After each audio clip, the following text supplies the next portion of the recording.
It wasn't even cold, sitting there under the old maple tree on the bare ground with my bare legs and bare feet, my breath coming out in smoky, shaky little tufts that swirled till they melted into the moonbeams in the sky.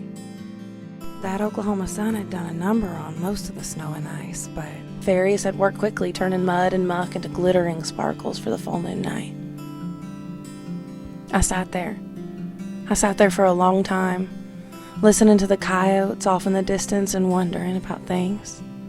I even looked up once and I asked the moon, tears that clung to my lashes like the icy dewdrops on the silvery tree branches above. She looked like a compass through my eyes just then, guiding my way. "What do you want from me?" I asked her through gritted teeth, but all I heard were the coyotes, and she said nothing in return, and I think that was her answer, though. I could really see the bunny rabbit tonight. I feel like I keep chasing her like the white rabbit in Alice in Wonderland. And so that's whenever I decide it's time to head inside, when I start to feel my feet again. So back to reality, and I have some work that I want to tend to. I stand by the warm heater for a few minutes until I can feel my toes again. The house, my home, is quiet around me. Our 105-year-old cottage off in the beautiful purple Oklahoma hills. She's waiting beneath the moonlight right now, and she knows. I already deep cleaned earlier today, and the rugged maple floors smell like fresh orange cleaner. My children are asleep quietly, and my husband, that sweet man, he's my high school sweetheart, and he was so tired from work that he about fell asleep with his boots on. The cat clock ticked above the window. It didn't quite keep time anymore, but then again, neither do I. I just knew that it was time to get to work, so I gathered my tools, pine and rosemary and violet flowers for cleansing my home. Perfect. The creaky kitchen window propped open and the white porcelain sink that drip, drip, drip drops into the stillness around me. The hearty flame lit and the sacred scents filled the hearth and my heart with warmth as the cloud puffs swirled around, filling every corner and crevice.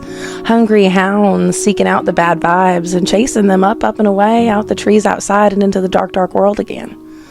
My family slept, and I cleansed, peacefully humming to myself or chanting or just stirring the air until it felt just right, cradling me in the comforting embrace of a happy, wholesome home.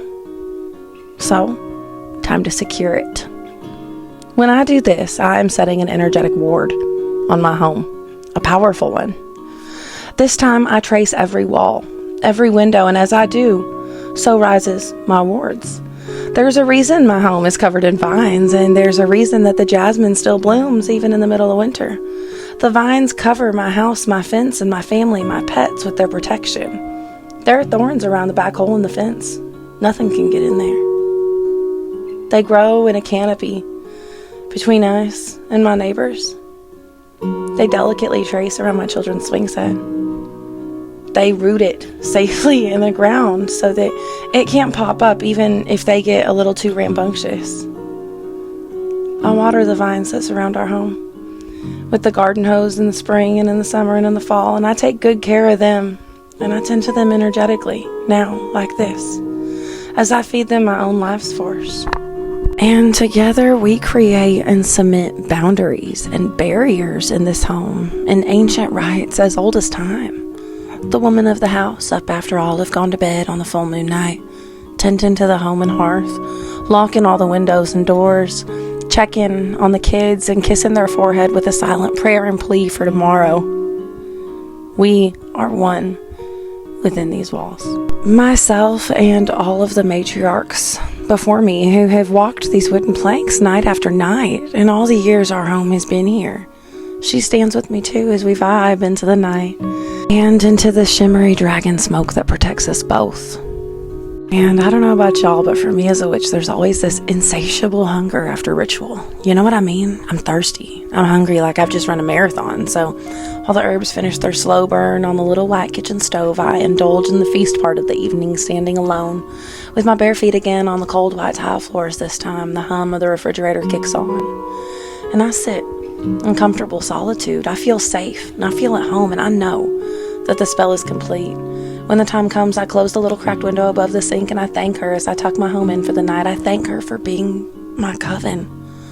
I close her curtains and I turn out the light.